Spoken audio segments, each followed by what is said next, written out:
ശാന്തമാകുക, ഞാൻ ദൈവമാണെന്ന് അറിയുക.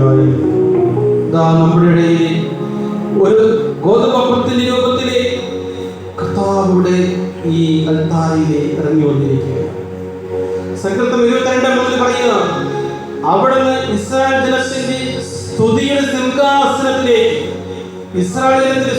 സിംഹാസനത്തിലേക്ക് ഈ ഭൂമിയിലേക്ക് ഇറങ്ങി വന്നിരിക്കുന്നുവെന്ന്. Hallelujah, hallelujah, hallelujah. നമ്മൾ വായിക്കുന്നുണ്ടല്ലോ, നമ്മൾ ദൈവത്തെ സ്തുതിക്കുമ്പോ നമുക്ക് ചുറ്റും ദൈവദൂതന്മാർ താവളം പിടിക്കുന്നുവെന്ന്.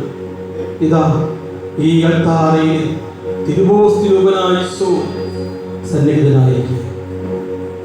നമ്മോട് കൂടെ ആയിരിക്കും, നമ്മോട് ഒന്നായിരിക്കാൻ, നമ്മൾ ഒന്നായി തീർന്നാൽ, നമ്മുടെ ഹൃദയത്തിലേക്ക് കടന്നു വരാൻ, നമ്മുടെ ജീവിതത്തിലേക്ക് കടന്നു വരാൻ, നമ്മുടെ പ്രയാസങ്ങളിലേക്ക് കടന്നു വരാൻ, നമ്മുടെ ബുദ്ധിമുട്ടുകളിലേക്ക് കടന്നു വരാൻ, നമ്മുടെ രോഗപീഠങ്ങളിലേക്ക് കടന്നു വരാൻ, നമ്മുടെ സഹനങ്ങളിലേക്ക് കടന്നു വരാൻ യേശു ഒരു ഗോതമ്പത്തിന്റെ രൂപത്തിൽ നമ്മുടെ മുമ്പിൽ എഴുന്നള്ളിയിരിക്കുക. നീ വിശ്വസിക്കുന്നുവോ?